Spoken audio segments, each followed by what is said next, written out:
volta a falar do caso Sandy, que morreu aos 14 anos, lá em julho de 2015. A gente volta a falar desse caso pouco mais de 15 dias depois que ele foi concluído pela Polícia Civil. No dia 19 de setembro, a Polícia Civil apresentou a prisão da irmã da Sandy, a Silvaneide Costa, Maria Costa da Silva, de 26 anos. A investigação da polícia apontou 3 pessoas como envolvidas no crime. Um que seria o autor do crime, o Chapa, o Batata, de 22 anos, que seria o comparsa, e a mandante, que seria a própria irmã, a Silvaneide.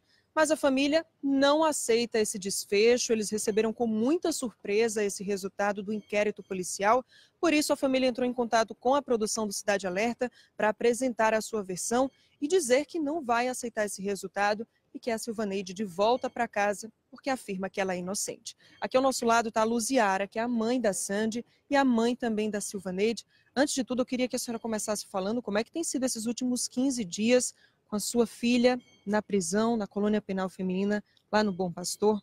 Boa noite. Boa noite. Para mim tem sido horrível demais, né?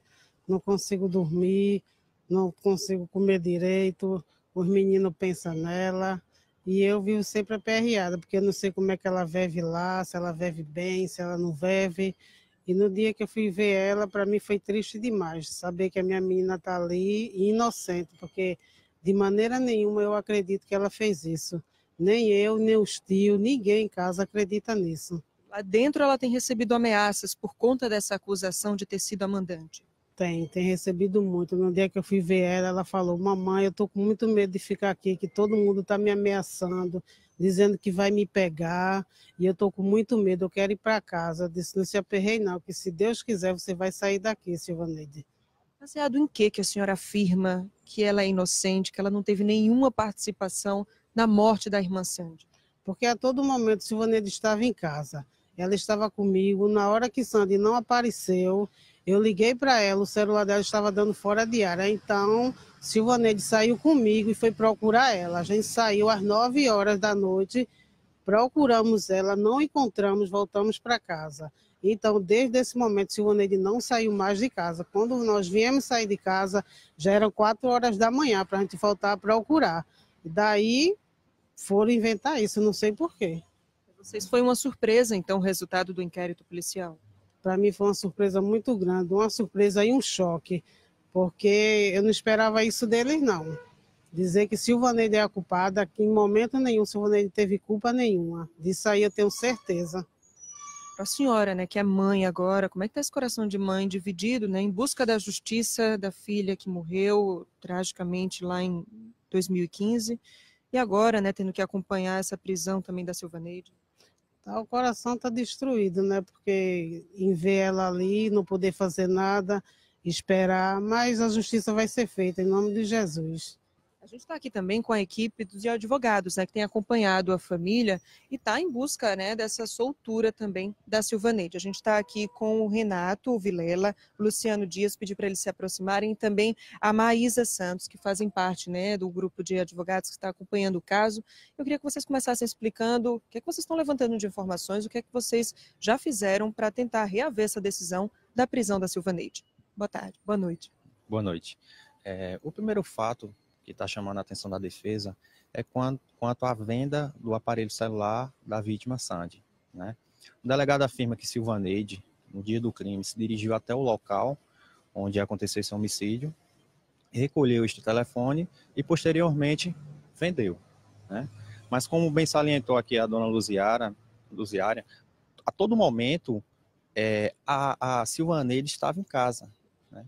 E ela só saiu de casa justamente para colher informações acerca do paradeiro de Sandy, e é uma informação que não se coaduna com toda essa casuística. Teria uma divergência também no depoimento que foi prestado pelo dono da loja, né, que teria recebido esse aparelho de celular numa tentativa ali de conserto e de venda? Exatamente.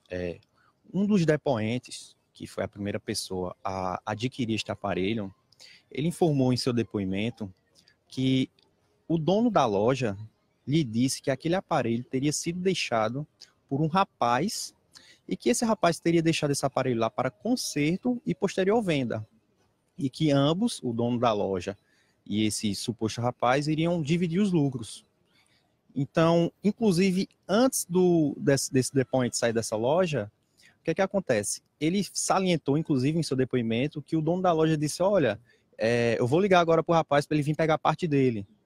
Entendeu? Então, o que a Polícia Civil está repassando para o público não condiz com a realidade. Que disseram agora na investigação que teria sido uma mulher que teria levado lá. Exatamente. Esse depoimento dessa pessoa que adquiriu o celular, né, a primeira pessoa, ele foi prestado 6 meses após o crime. E o depoimento do dono da loja foi colhido agora no ano de 2019. Então, há mais solidez, né? É mais sólido o depoimento prestado 6 meses após o crime ou um depoimento prestado agora no ano de 2019. Quase 4 anos, quer dizer, mais de 4 anos após o homicídio. Vou chamar também o Renato para participar dessa conversa, para falar em relação a essa motivação. Deixa eu só pedir para você se aproximar um pouco mais, Renato. Em relação a essa motivação que a Polícia Civil apontou como motivação, a questão do ciúme, da inveja, que existiria uma rixa entre as duas irmãs. O que é que vocês conseguiram levantar já de informação? Isso realmente acontecia na família? Boa noite. A princípio, após conversas com a mãe e até com uma entrevista com a própria Silvaneide, verificamos que não existe em nenhum momento essa situação de inveja entre as irmãs. A própria mãe relata para a gente que nunca houve nenhum tipo de briga, nenhuma desavença. Não entendemos qual nexo é que se entende por inveja a Silvaneide ter participação nesse assassinato. Chegaram até a alegar que a Luziara tinha colocado a Silvaneide para fora de casa, né? Como é que foi essa história, dona Luziara? Nunca a Silvaneide botou ela para fora de casa. A Silvaneide saiu de casa por conta própria. Exclusive as roupas dela vive em casa, que ela ainda tem roupa em casa, tem a cama, tem tudo em casa. A hora que ela quer ir em casa, ela vai, de livre e espontânea vontade. Como era a relação das duas, né? O Renato estava falando que nunca teve nenhuma rixa, né? Como é que eram as duas em casa, quando elas se encontravam? Normal, as duas eram normal, nunca teve desavença das duas, nunca arengaram, sempre uma usava a roupa da outra, nunca teve esse problema de briga, uma brigar com a outra, puxar a faca para a outra, como foi dito isso nunca aconteceu, porque eu sempre fui uma mãe presente, sempre vivi dentro de casa, como era que eu não ia ver uma coisa dessa? Eu sempre eduquei elas para elas uma ser unida com a outra, mas para estar uma puxando a faca para a outra, isso nunca.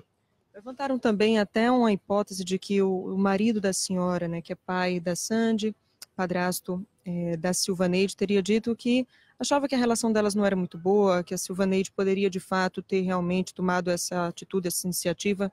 Isso realmente confere? Ele tinha esse sentimento, essa percepção? Não, ele nunca falou isso. Isso aí já é o povo que já foram inventando. Cada um que vem aí diga uma coisa. Mas ele nunca falou isso. Em momento nenhum. A família reforça, né, a inocência da Silvaneide e eles já estão correndo atrás, né, dos recursos jurídicos para poder a Silvaneide responder em liberdade, né, enquanto isso não se resolve. O que é que vocês já fizeram até agora em relação a isso, né, contra essa decisão da Polícia Civil?